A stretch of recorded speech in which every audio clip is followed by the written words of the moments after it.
안녕하세요. 오늘 청소년 자녀의 게임 과외존에 대해 이야기를 나누러 온 정윤경입니다. 오늘도 이렇게 청소년 자녀를 키우고 있는 두 부모님께서 자리해 주셨습니다. 안녕하세요. 안녕하세요. 안녕하세요.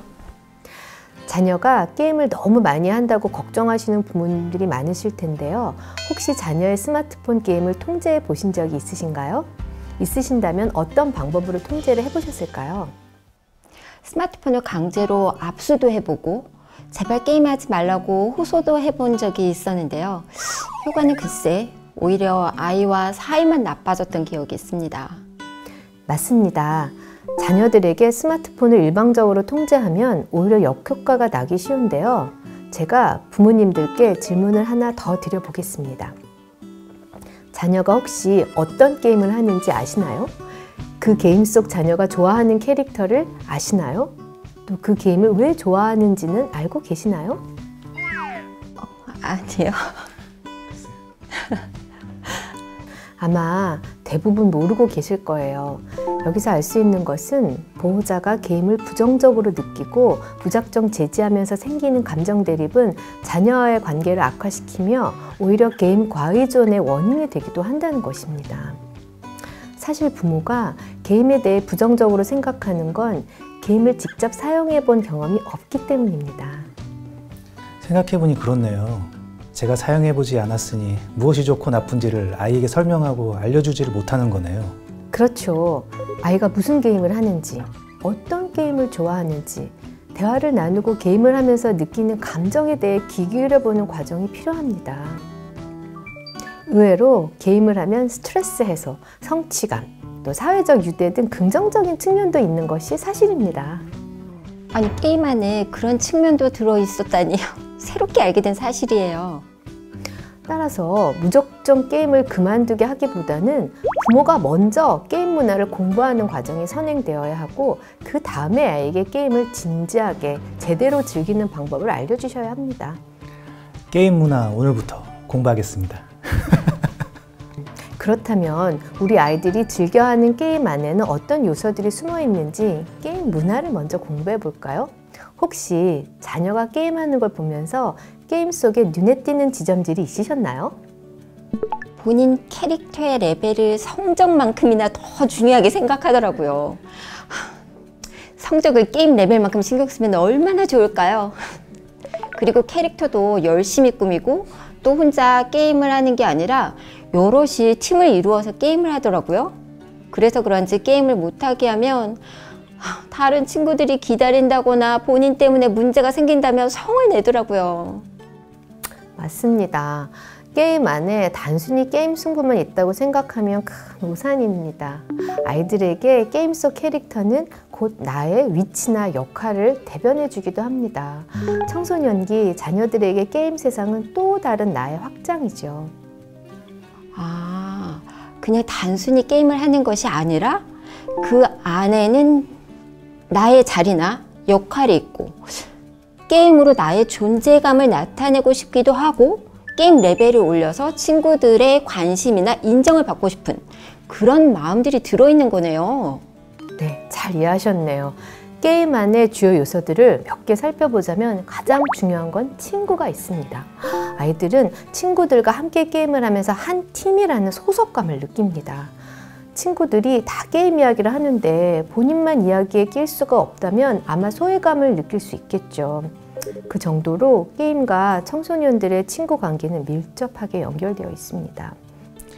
특히 요즘은 온라인 활동 중에서 알게 된 랜선 친구도 오프라인 친구 못지않게 중요해졌잖아요. 맞습니다. 다음으로 게임 안에는 멋진 나가 있습니다. 게임을 잘해서 친구들에게 인기가 있기를 바라는 인정 욕구도 게임을 하게 만드는 중요한 요인이죠. 현실에서는 경험하기 쉽지 않은 감정들을 게임 속에서는 비교적 쉽게 느낄 수 있는 것 같아요. 열심히 출석해서 얻은 아이템이나 미션 수행 등으로 작은 성공 경험들을 하면서 소소하게 성취감 같은 것도 느끼고요. 맞아요. 방금 말씀하신 것처럼 게임이 가지는 여러 맥락 속에서 우리 아이들은 과연 어떤 요소에 몰입되어 있을지 대화를 통해 관찰해 보시면 아이들을 공감하는 데 도움이 되실 것 같죠? 게임 문화와 아이들을 게임에 몰입하게 만드는 요소들은 이제 알 것 같은데요. 다음으로 자녀들이 게임을 건강하게 즐길 수 있도록 부모들이 어떻게 도와줘야 할까요? 가장 먼저 아이가 즐겨하는 게임의 홈페이지에 들어가셔서 연령 등급과 개인의 선정성, 폭력성, 공포, 언어의 부적절성에 대한 안내를 확인하셔야 합니다. 자녀의 연령에 적절한 게임인지 함께 얘기 나누고 사용하도록 해주면 좋겠습니다. 게임의 내용 또한 살펴보아야 합니다. 어떤 스토리를 가진 게임인지 자녀와 대화를 해서 부모님들이 관심을 가지고 있다는 것도 알려주세요. 너무 폭력적이거나 선정성이 강한 스토리에 대해서는 자녀가 어떻게 생각하고 있는지 얘기를 나눔으로써 자녀가 좀 더 비판적인 시각을 가지고 게임을 선택할 수 있도록 해주시면 좋겠습니다. 선정성이나 폭력성 등에 대한 충분한 설명과 함께 자녀의 선택과 자율성을 존중해 주시는 거죠. 현질이라고 하죠. 아이들이 게임 아이템도 현금으로 많이 구입하던데 이 문제는 어떻게 정리하면 좋을까요? 스마트폰으로 게임 아이템을 사는데 너무 많이 용돈을 지출하는 문제도 미리 자녀와 정리해 두어야 하는 부분입니다. 미리 자녀와 이야기를 해서 아이템 구매에 대한 한계를 정해두는 것이 필요하겠습니다. 하나 팁은 통신사 어플을 통해서 현금 결제를 미리 막아두시는 것도 방법입니다. 아이들의 게임 시간은 어떻게 조절해야 할까요? 아이들에게 1시간만 게임하라고 허락을 해주면 아이들은 이번 판만 나 좀만 더 할게 하면서 약속한 시간을 꼭 넘기더라고요. 보통은 이렇게 게임하는 시간을 정해주시죠. 하지만 그 시간에 맞추어 게임을 끝나는 건 사실상 불가능하기 때문에 게임을 몇 판까지 할 것인지의 게임의 단위로 정하시는 것이 오히려 자녀들이 약속을 시키기 더 쉬운 방법입니다. 아, 그렇군요. 좋은 꿀팁이네요. 자녀에게 어떻게 게임을 조절하면서 하도록 할지 막막했는데 명쾌한 해결책을 제시해 주신 것 같아요. 맞아요.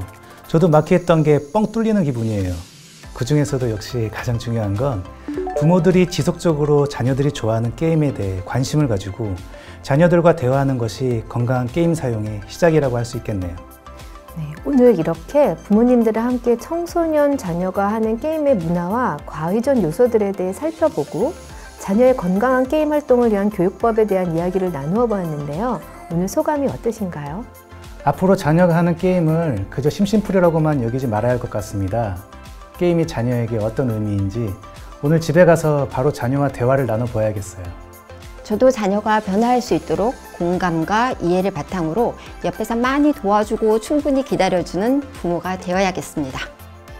자녀에 대한 공감과 이해를 바탕으로 지속적인 관심과 소통이 있다면 자녀의 개인 과외조는 자연스럽게 개선될 것입니다. 오늘 함께 나눈 대화가 두 부모님뿐만 아니라 함께 영상을 보고 계신 부모님들에게도 많은 도움이 되셨길 바랍니다. 감사합니다.